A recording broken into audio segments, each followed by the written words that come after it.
what is the actual monetary value of cultural training? Do you really make a measurable impact?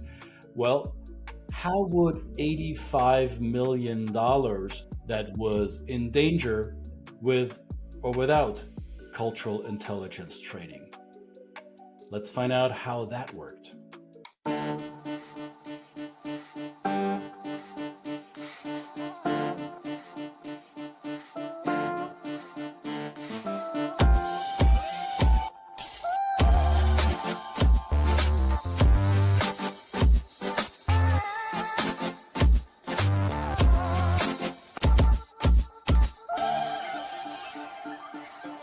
Yes, we are talking about impact today. Impact of the possibility of not building cultural competence into your teams. And this is Two Chaps, Many Cultures. Welcome back. Another episode. And of course, in this new iteration, a new season of the Two Chaps, we are really honored to welcome our first guest, aren't we, mate? We are, and we're glad to have somebody from the field with us. Our friend Michael Lehmann, or Michael, or Mike, or I don't know what they call you in the office, but he's here to tell us about that very 85 million that were on the line to a certain degree. So Michael, welcome to Two Chaps, Many Cultures. Tell our audience, what do you do and what am I talking about? Hey, Christian, hey, Brad. I mean, first of all, thank you for having me. I mean, cultural is very, very important to me. And yeah, Christian, we know each other now since probably a couple years, right? I want to say. And we reached out to you because we needed some help to bridge a cultural bridge, or to bridge a culture in our new $85 million plant in Dalton, Georgia. And yeah, without your help, without bringing the two cultures together, for sure, it would have been very difficult to make the two cultures talk. And I'm very, very thankful that we know each other, that we found each other, and that you helped us with that. So two cultures needed to talk. So those were the US culture and the German culture, and then everything in between a little bit, because it wasn't just the two. So for those who don't know who your company is, it says there on your shirt, it says Gidea. Yeah. What does that mean and what do you do? I'm since this week, actually, I'm the CEO of Gidea in this region. Yeah, I took over also the Mexican plant beginning of this week, and therefore this cultural aspect of bringing now three of these cultures together, the German, the Mexican, and the culture here in the US, is getting more and more important. Gidea, Gebrüder Dingerkus Attendorn, is a 114-year-old company, a German company. And we started our venture here in the United States in 2016 with a facility in Michigan, and that's where I'm currently sitting. And we built up a brand new plant in Georgia in 2020. And putting a plant in, even within COVID, I mean, we did it. Yeah, the plant is now there and we are producing parts. But bringing the people together and making this a success was not that easy at the beginning, because we are from the Sauerland region. I don't know, you probably know where that is. Brett, I know you are from Australia, right? I don't know if you ever heard about the Sauerland region. Can be a little stubborn. And then people can turn sour on you in a heartbeat. Yeah, bringing these people together was for sure a challenge. And but from both ends, right? I mean, culture doesn't work in one end, it needs to work in both ends, right?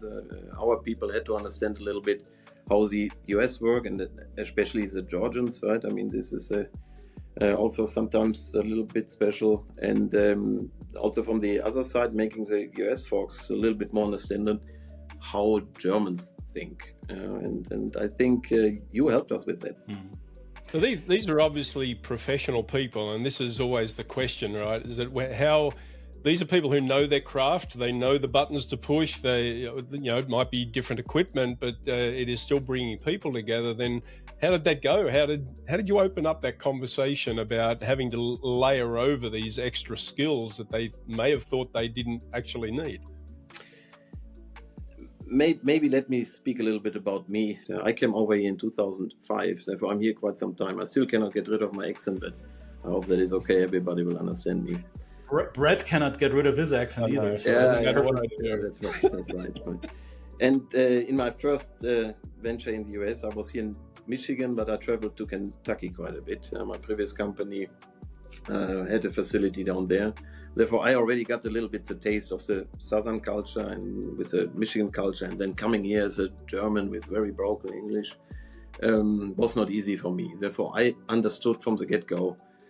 I didn't understand anything from the get-go, to be honest. And I really had to learn it really the hard way. First of all, the language barrier was there. And then also, at one point of time, my English got better, but I really had to understand the people. And I mean, as long as you are open, as long as you talk openly to the people and you are open to learn and you are okay with sometimes being the dumbest person in the room, not even the smartest room, but also the dumbest person in the room, and you are willing to learn, I think this is the first step you have to take to be open for new cultures and to understand new cultures. And I'm not saying that our people, when we started this adventure in Georgia, were not open.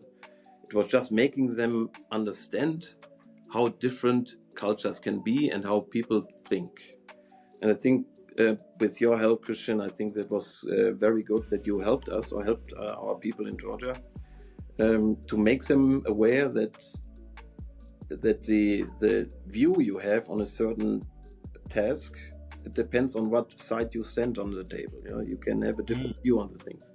And I think you did a very good job in helping us or helping the team to understand that the German view might be different than the view from the Georgians or from the US, but you still want to accomplish the same goal. And I'm happy to hear that our work, in fact, did help. And I think your example is one of many that people in our field have had throughout their careers. Brett, myself, and others in our arena can tell similar stories. What stood out to me with your team was that they were quite open to the subject matter expertise in the field, which in your case is building parts for automobiles. Yep. And they may have had different technical approaches to the work. The technical questions were quickly sorted out. How we communicate these things, that seemed to be the issue in the beginning, that your German team was a bit abrupt or some of them were a bit very direct and brash in the way they communicated, and the team in Georgia was maybe not as to the point as your German team wished, and they were maybe a little bit easily irritated about the German leadership style. So I think the I would say the typical friction points that we see in international projects was not surprising at all, but it was surprising at that point to either side of your team. Right. The one example, I think, Christian, you brought it up, and in one of your sessions with the team, if you live on Mars or if you live on the moon, and you look in Germany, and you look from out there to Germany and over here to Georgia, you see a green field, which has almost the same size. You see a certain amount of players, and they have a ball in their hand or a ball on their foot, and they play a game. And from the sky, from 10 miles high or 100 miles high, it looks kind of the same. And then you dial in, and then you see at the end of the day, in Germany they play soccer, in the US they play football, and which has nothing in common. And I think this is a very good way to describe how difficult and different the countries are, with this little example. And I really like this, and I think you didn't even tell me this. Somebody who was in the training with you told me this. And I think this opened my eyes really as well. From the outside looking in, everything looks kind of the same. But if you dial in a little bit further, then you can see that there's many things that look really the same, but they are not.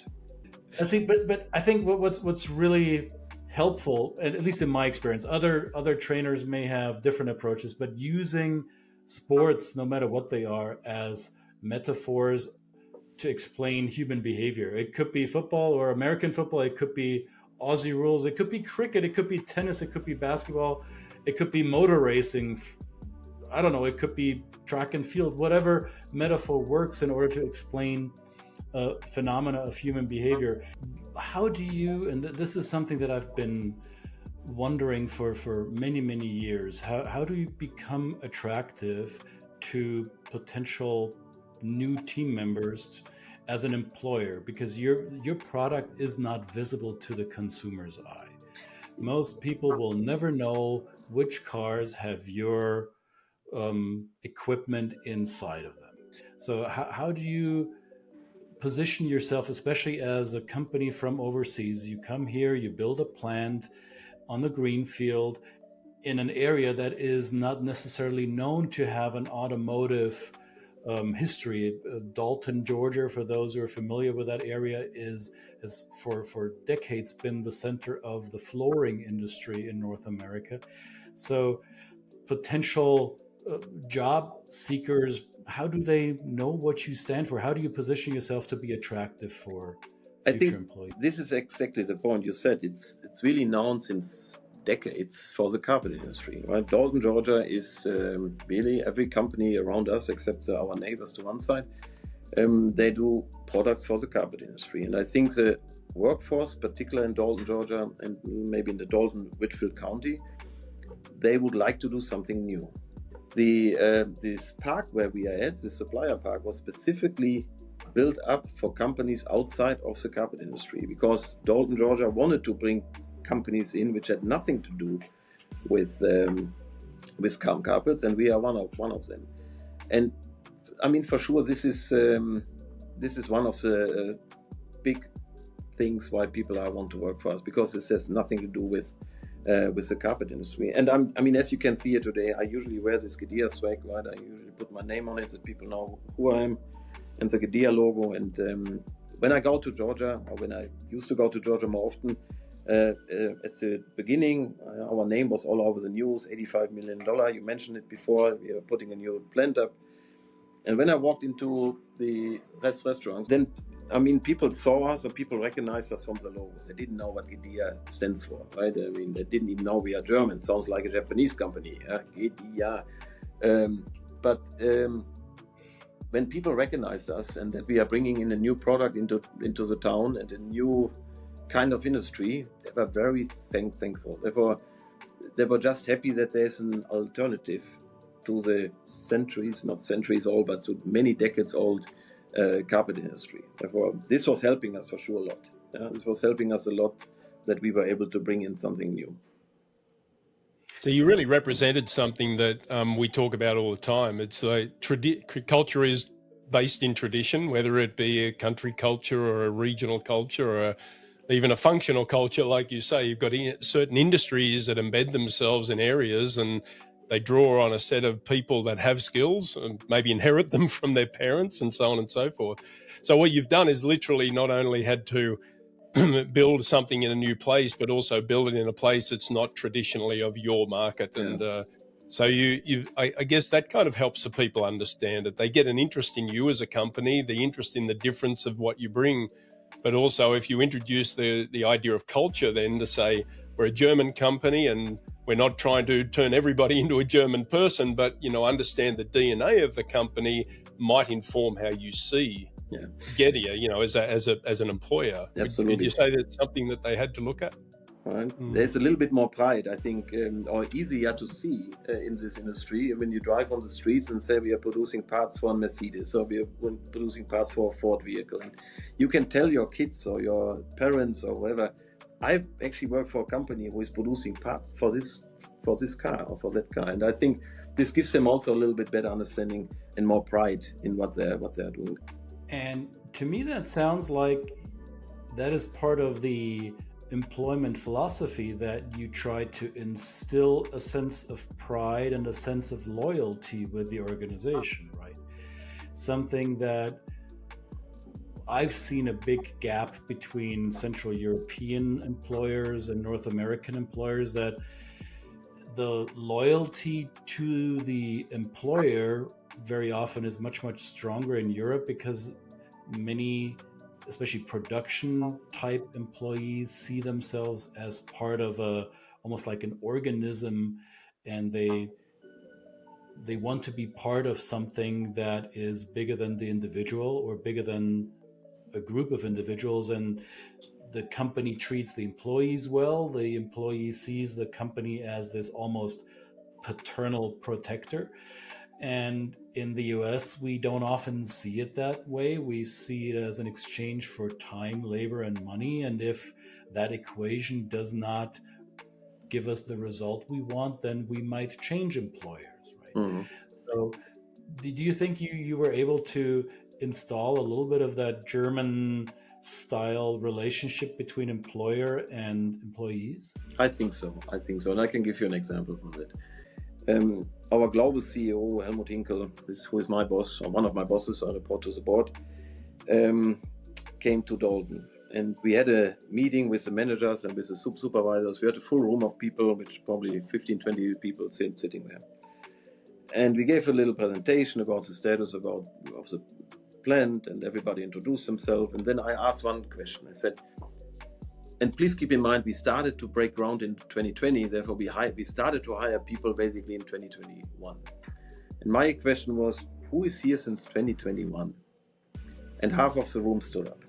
The majority of the supervisor and manager staff are there since the get-go. And this is not usual. This is not really normal. And I think we as Gidea can be very proud of that. And again, Christian, I can just say that you help with this as well, right? As I said, everything starts with culture. If people don't feel well where they work, they go somewhere. And the people stay usually with us now, which is very good. And I know that people will leave. But what I would like at the end of the day is that if everybody retires at one point of time and you sit, let's say person A left our facility or will leave our facility, our plant over the next years, and he's 80 years old by then, and then he looks back in his career and then he tells his grandchildren, the best job I had was with the guys from Gidea. I had 5 jobs after that because I was not really finding what I was looking for, but I was always treated with dignity and respect. I had a great job, I had a great product I had to work on, and this is what I want. But again, dignity and respect goes far with me, goes really far, and I really hope that we, and not I hope, I know for a fact that our team members in Georgia, starting with the plant management down to the supervisors, and I hope for everybody else working in the team that they are treating everybody like that. And I'm trying to live it.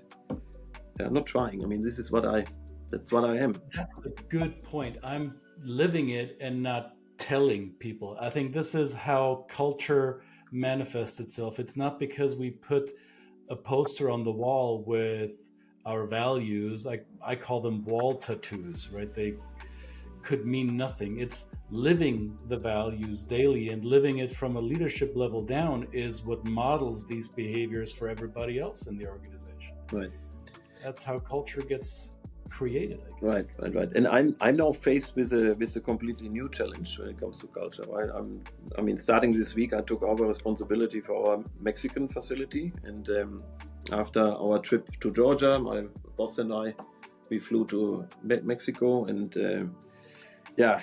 we had. This is a relatively big facility. There we have 500 people, 550 people, I think, down there. And we had 3 big town hall meetings. We had to kind of do it in the morning for the administrative staffs, and in the afternoon for the first shift, and then for the second shift. And I have a whole lot of respect for this new task, because I'm going to Mexico since 2006. I know Mexico. I've been there many times, but I was never responsible for something. I was more in a sales job, and I was dealing with customers, with Volkswagen, and with others. And now these things has changed. Now I'm responsible there for a plant, and I have to learn a whole lot right now, And I'm trying always to make the people feel good. Also in these town hall meetings we had, and I kind of made a couple jokes. And one joke I made is, which I always say, I don't like Mexican food, but I like the people. It's better than the other way actually around, right? If I would like the food and not the people. And They were laughing about it, and I hope they laughed for the right reason, because it's really how I mean it. I really don't like Mexican food, but I really like this people. I really like the people, and I hope, because in the far left corner there was also the cook of our cantina. I hope he's not mad at me now. He will now prove to you that you will like it. He will find a way to make you like Mexican cuisine. No, but this is fine. But I need to, and maybe, this culture is also, you have to eat this culture. You have to live it. You have to be there. Over the next few months, I'm probably going to spend a whole lot of time down there. But I have a whole lot of respect. I know Mexican people from coming there, visiting them, being in the country, but never led a team down there. And therefore, this is something where I probably also need some professional help at one point of time, if I cannot figure it out by myself. And I think this is, I was going to ask you what advice you would give to a leader in a similar position as yours, or somebody who will grow into a position like yours, who does this for the first time, go abroad and lead a team in a different culture. But you just gave the answer without me asking the question.